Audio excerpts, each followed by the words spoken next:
आजादी की पहली LDD हाई 1857 का साल। यह वह समय था जब भारत के लोग अंग्रेजों के अत्याचारों से तंग आ चुके थे। हर तरफ निराशा और अंधकार का माहौल था। अंग्रेजों का शासन इतना कठोर था कि भारतीयों के पास अपनी संस्कृति, अपनी परंपराओं और अपने अधिकारों के लिए कोई जगह नहीं बची थी। पूरा भारत गुलामी में जकड़ा हुआ था। अंग्रेजों का राज्य था। अंग्रेजों ने भारतीयों को उनके ही देश में पराया बना दिया था। भारतीयों को अपने ही देश में दूसरे दर्जे का नागरिक बना दिया गया था। अंग्रेजों की नीतियां और उनके कानून भारतीयों के लिए बहुत ही अपमानजनक थे। हर तरफ जुल्म और अत्याचार का ही बोलबाला था। अंग्रेजों ने भारतीयों पर तरह तरह के अत्याचार किए। किसानों से उनकी जमीनें छीन ली गईं, व्यापारियों पर भारी कर लगाए गए और आम जनता को हर तरह से प्रताड़ित किया गया। भारतीय समाज में हर वर्ग अंग्रेजों के इस अत्याचार से पीड़ित था। लेकिन इस अंधेरे में भी एक चिंगारी सुलग रही थी। यह चिंगारी थी भारतीयों के दिलों में आजादी की चाहत की। यह चाहत धीरे धीरे एक बड़े आंदोलन का रूप लेने लगी। लोग अपने अधिकारों के लिए जागरूक होने लगे और अंग्रेजों के खिलाफ आवाज उठाने लगे। यह चिंगारी थी आजादी की चाहत की। भारतीयों के दिलों में आजादी की यह चाहत इतनी प्रबल थी कि उन्होंने अपने प्राणों की आहुति देने का संकल्प ले लिया। वे जानते थे कि यह लड़ाई आसान नहीं होगी, लेकिन उन्होंने हार मानने से इनकार कर दिया।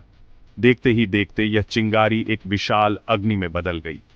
यह अग्नि थी भारतीय स्वतंत्रता संग्राम की, जिसने पूरे देश को एकजुट कर दिया। हर कोई इस आंदोलन का हिस्सा बनना चाहता था। यह आंदोलन सिर्फ एक लड़ाई नहीं थी, यह एक जन आंदोलन था।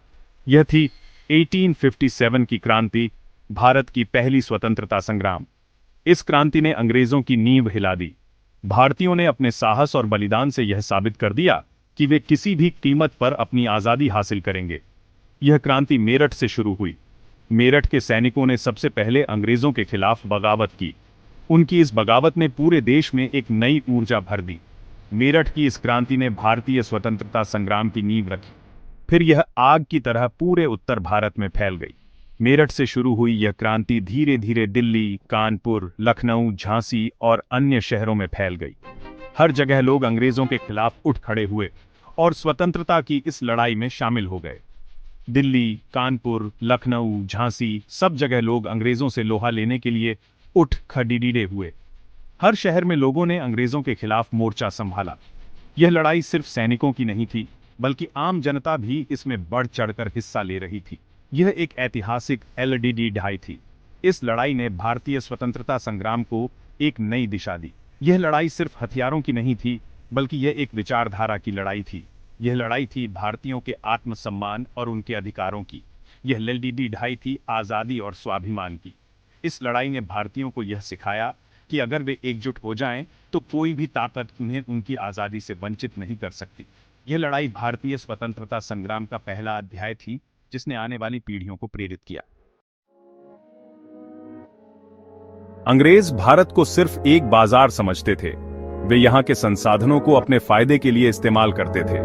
भारतीय बाजारों में उनका एक छित्र राज्य था और वे यहाँ के व्यापार को अपने नियंत्रण में रखते थे। भारतीय व्यापारियों को उनके सामने झुकना पेडीडीहता था और उनकी शर्तों पर काम करना पडीडीता था। वे यहाँ से कच्चा माल लूटकर ले जाते और अपने यहाँ तैयार माल बेचते। भारतीय कच्चे माल का उपयोग करके वे अपने उद्योगों को बढ़ावा देते थे और भारतीय बाजारों में अपने उत्पाद बेचते थे। इससे भारतीय उद्योगों को भारी नुकसान होता था और यहाँ के कारीगर बेरोजगार हो जाते थे। भारतीय किसानों और कारीगरों का शोषण होता था। उन्हें कम मजदूरी पर काम करने के लिए मजबूर किया जाता था और उनकी मेहनत का सही मुआवजा नहीं मिलता था। ब्रिटिश अधिकारी उनके साथ अमानवीय व्यवहार करते थे और उनकी स्थिति दिन ब दिन खराब होती जाती थी। उनकी जमीनें छीन ली जाती थीं। ब्रिटिश सरकार ने कई कानून बनाए जिनसे भारतीय किसानों की जमीनें उनसे छीन ली जाती थीं और उन्हें बेघर कर दिया जाता था। उनकी जमीनों पर ब्रिटिश अधिकारी कब्जा कर लेते थे और उन्हें अपनी मर्जी से इस्तेमाल करते थे। उनसे जबरन काम करवाया जाता था। भारतीय मजदूरों को जबरन काम करने के लिए मजबूर किया जाता था और उन्हें अत्यधिक काम के बावजूद बहुत कम वेतन मिलता था। ब्रिटिश अधिकारी उनके साथ कठोरता से पेश आते थे और उनकी कोई सुनवाई नहीं होती थी। अंग्रेजों ने हमारी संस्कृति पर भी प्रहार किया। उन्होंने भारतीय संस्कृति और परंपराओं को नीचा दिखाने की कोशिश की। वे अपने रीति रिवाजों और परंपराओं को हम पर थोपने की कोशिश करते थे और हमारी सांस्कृतिक धरोहर को नष्ट करने का प्रयास करते थे। वे जबरन धर्म परिवर्तन करवाते थे। ब्रिटिश मिशनरी भारतीयों को ईसाई धर्म अपनाने के लिए मजबूर करते थे। वे भारतीयों की धार्मिक भावनाओं का अपमान करते थे और उन्हें अपने धर्म से दूर करने की कोशिश करते थे। हमारे धार्मिक स्थलों को नुकसान पहुंचाते थे।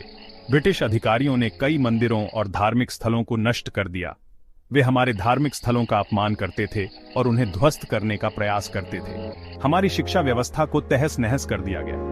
ब्रिटिश सरकार ने भारतीय शिक्षा प्रणाली को बदलने की कोशिश की और अपने तरीके से शिक्षा देने का प्रयास किया। इससे भारतीय शिक्षा प्रणाली को भारी नुकसान हुआ और हमारी परंपरागत शिक्षा प्रणाली समाप्त हो गई। ऐसे में भारतीयों के मन में अंग्रेजों के प्रति रोष और आक्रोश बढ़ता गया।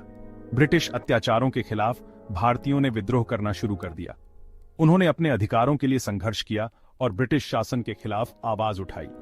भारतीयों का यह संघर्ष स्वतंत्रता की ओर एक महत्वपूर्ण कदम था। 1857 की क्रांति का तात्कालिक कारण बना चर्बी वाले कारतूस। यह एक ऐसा मुद्दा था जिसने भारतीय सैनिकों के बीच गहरी असंतोष और आक्रोश को जन्म दिया। अंग्रेजों ने अपनी नई राइफल में ऐसे कारतूसों का इस्तेमाल शुरू किया था जिन पर गाय और सूअर की चर्बी लगी होती थी। इन कारतूसों को एनफील्ड राइफल में इस्तेमाल किया जाता था, जो उस समय की सबसे आधुनिक और प्रभावी हथियार मानी जाती थी। भारतीय सैनिकों को इन कारतूसों को मुंह से खोलना पेड़ीता था।